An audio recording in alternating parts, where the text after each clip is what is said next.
नमस्कार, times of Swaraj में आप सबों का स्वागत है और मैं हूं संतोष सिंह। और आज हम टाइम्स ऑफ स्वराज में चर्चा कर रहे हैं कि आखिर कन्हैया से डर क्यों लगता है।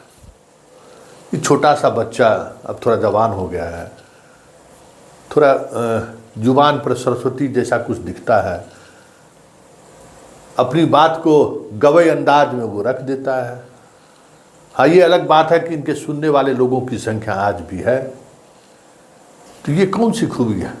आंगनबाड़ी सेविका का बेटा, बेगूसराय के एक छोटे से गांव में एक छोटा सा घर, अब थोड़ा कुछ बड़ा बना है, वहाँ का रहने वाला, जेएनयू में पढ़ाई करने वाला, जेएनयू से प्रेसिडेंट बना। क्या है इसमें?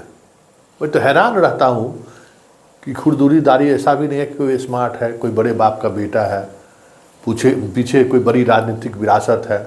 जात भी ऐसा है भूमिहार कि बिहार में चाहे तो कभी सत्ता में आ ही नहीं सकता है। सवर्ण कभी सोच सकता है कि हम सरकार में आ सकते हैं, सब मतलब मुख्यमंत्री बन सकते हैं, सवाल ही नहीं है। कितना दशक लगेगा। तो फिर कन्हैया से डर किस बात का है? बात हम 2019 की कर रहे हैं। एक दिन अचानक हमारा फ़ोन आया, हमारे पास फ़ोन आया हमारे एक ऐसे प्रोफेसर साहब का जो दिल्ली यूनिवर्सिटी के दौरान उनसे रिश्ता था और बातचीत होती रहती थी, और खूब गहम गट वाला वैचारिक रिश्ता जो होता है ना, वो रिश्ता था, बहस डिबेट खूब होता था। उनका फ़ोन आया अचानक कि संतोष, मैं पटना आ रहा हूँ और तुम्हारी ज़रूरत है। अब सर कहें कि तुम्हारी ज़रूरत है तो हम उनसे पूछेंगे कि क्या ज़रूरत है। हमके स्वागत है सर। एयरपोर्ट पर पहुंचे हुए थे, बिठाए गाड़ी में, कि सर आदेश कीजिए। तो हमें किन्हीं से मिलना है और तुम पत्रकार हो, तुम्हारी जिम्मेवारी है कि तुम अभी मिला दो, एक दिन बाद मिलाओ, 2 दिन बाद, बिना मिले हुए मैं दिल्ली नहीं जाऊंगा। मैं हैरान रह गया। हमके सर, मेरा पॉलिटिकल जो मतलब जो कनेक्शन है ना, वो जीरो है।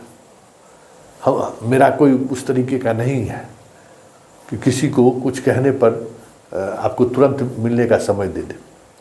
कहा कि नहीं, तुम्हारे बारे में एक बार चर्चा हुआ है, तुमको बहुत अच्छे तरीके से लोग जानते हो। हमको ठीक है सर। फ़ोन लगा दिए, गाड़ी में बैठी, बेस फ़ोन पर किसी जनाब ने उठाया। मैं अपना नाम परिचय बताया, कहा कि ठीक है, हम जब वो फ़ोन पर आएंगे तो हम बात करा देंगे। मुश्किल 5 मिनट बाद फ़ोन आ गया। मैंने इच्छा व्यक्त कर दी कि हमारे सर आए हुए हैं दिल्ली से, मिलना चाहते हैं, अगर आपकी अनुमति हो, जब आप समय देंगे उनसे थोड़ा 5 मिनट मिलना चाहते हैं। कहे कि कहाँ हैं आप? हम कहे सर एयरपोर्ट पर से अभी निकल रहे हैं, ऑफिस जा रहे हैं, तो आ जाइए आवास पर। मैं खुद हैरान रह गया कि भाई, जिससे मिलने के लिए हम संपर्क सूत्र साध रहे थे, इतने सीधे फ़ोन पर बात भी कर ली और मिलने के लिए बुला भी ली। गए तो 2 मिनट बैठे होंगे, आ गई, और ऐसे लगा जैसे बरसों पुराना रिश्ता हो। लगा ही नहीं मुझे कि पहली बार मैं मिल रहा हूँ इनसे इस तरीके से, 1 to 1। खैर, बातचीत हुई। हमारे सर आए थे कन्हैया का पैरवी लेके कि क्यों कन्हैया का विरोध हो रहा है बिहार में। मैं चुपचाप सुनता रहा। बातचीत दोनों के बीच हो रही थी। फिर किन्हीं से बाहर भी बात कराया गया। बातचीत के दौरान में ये बात मुझे महसूस हुआ, कन्हैया के अंदर कुछ तो बात है कि इस स्तर पर लोग विरोध कर रहे हैं। वहीं पता चला कि कन्हैया को मदद नहीं मिले, कन्हैया को की लड़ाई में आपस में ही उलझा कर रखा जाए, इसके लिए बड़े बड़े औद्योगिक घराना भी इंटरेस्टेड है। सरकार तो इंटरेस्टेड है ही। हम हैरान रह गए। आधे घंटे तक बहुत बातचीत हुई। फिर फ़ोन से उनसे भी बात कराया गया, क्योंकि वो भी चर्चित प्रोफेसर थे। बात हो गई, हाँ नहीं बात कराइए। बातचीत ख़त्म हुई, फिर निकले हम लोग बाहर। हम पूछे सर क्या महसूस हुआ आपको? कहा नहीं, ये लोग लड़ेगा ही। कन्हैया को नहीं जाने देगा पार्लियामेंट। तो कि सर आप निराश काहे हैं? और ये आप जैसे लोग जेपी आंदोलन में आप लोग आपकी चर्चा करते हैं, आप इतने पढ़े लिखे स्कॉलर आदमी, कहाँ घूम दुनिया में कौन नहीं जानता है आपको, इस आपके अपने विषय के जिस फील्ड के आप हैं, फिर क्यों अब बिहार से आपका कोई वास्ता भी नहीं है? कहा कि संतोष कन्हैया में भारत का भविष्य दिखता है। हम खूब जोर से हंस दिए। अब क्या सर आप भी मजाक करते? कहा कि तू समझता नहीं है, जिसका जितना विरोध हो वो समझो कि, और रोकने की कोशिश हो तो समझो कि उस आदमी में कुछ न कुछ चीज़ है। सुन लिए ना, इस देश का सबसे बड़ा इंडस्ट्रिस्ट जो है वो सबसे ज़्यादा पैसा इन्वेस्ट करने के लिए बिहार में किसी एक कॉन्फ्रेंसिव में पूरी तैयारी के साथ खड़ा है तो बेगूसराय है। क्यों? हम कहा हाँ सर क्यों, क्या ऐसा क्या बात है?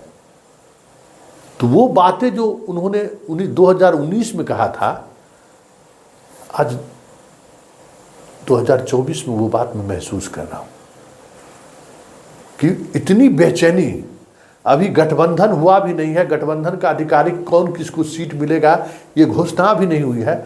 तब तक पता चला कि लालू प्रसाद और डी राजा के बीच मुलाकात होती है और डी राजा बाहर निकलकर घोषणा कर देते कि हम लड़ेंगे बेगूसराय, हम लड़ेंगे बेगूसराय, और अखिलेश राय, अवधेश राय कौन है उनके उम्मीदवार होंगे। फिर हमको लगा कि 5 साल में भी मन नहीं भरा इन लोगों के विरोध करने में। क्या है अब लोग कन्हैया के तो लोग अब भूलने लगे हैं लोग। अब कहाँ जेएनयू वाला वो दिन किसको याद है? फिर आज हम सर को फ़ोन किए कि सर ये तो खेला फिर हो रहा है कन्हैया को लेकर। कहते वो कह के आए थे ना बिहार, इसको पार्लियामेंट का मुंह देखने नहीं देगा। क्यों? तो उसमें वो ताकत है, क्योंकि ये न किसी कॉरपोरेट घराने से आया हुआ है, न किसी बिजनेसमैन के परिवार का है, न कोई इसका उद्योग है, न कोई इन्वेस्टमेंट है। इसको पकड़ कर कहाँ कौन जेल में रखेगा? जेल घूम के चला आया है, आंगनबाड़ी सेविका का बच्चा है, गरीब है ना, 5 स्टार होटल में तो इसको पढ़ने के का तो मिजाज रहा नहीं। जेएनयू में वो दौर था, गरीब का बेटा भी पढ़ लेता था, अब तो वहाँ भी लोग नहीं गरीब का बेटा पहुँच सकता है। तो कन्हैया में वो ताकत है जिसको आप जेल में भी रख दीजिएगा ना, तो क्या किसका फाटक तोड़ के कन्हैया निकल गया था, नाम नहीं लेंगे, जेल के अंदर से टूट बाहर निकल गया था ना, वो ताकत कन्हैया में। अब बताइए सर, इस तरीके से हमको समझा रहे, बात जो भी हो, लेकिन इतना तय है कि कन्हैया का जिस स्तर पर बिहार में विरोध हो रहा है, बिहार का एक युवा चेहरा जिसके अंदर में एक टैलेंट है, राजनीतिक टैलेंट है, उसको रोकने के लिए इस तरीके से लोग जिद पर अड़े हुए हैं। इसका मतलब कुछ तो है, इस छोटे से छोड़ा में तो कुछ न कुछ बात तो है कि इस स्तर के लोग भी कन्हैया के विरोध को लेकर इस हद तक जाने को तैयार है। वैसे कहा जा रहा है कि राहुल ने भी मिजाज बना रखा है कि इस बार लड़ेगा तो कन्हैया बिहार से ही लड़ेगा। अब देखिए क्या होता है, लेकिन इस कसम कस से समझा जा सकता है कि इस छोरे में ताकत तो है।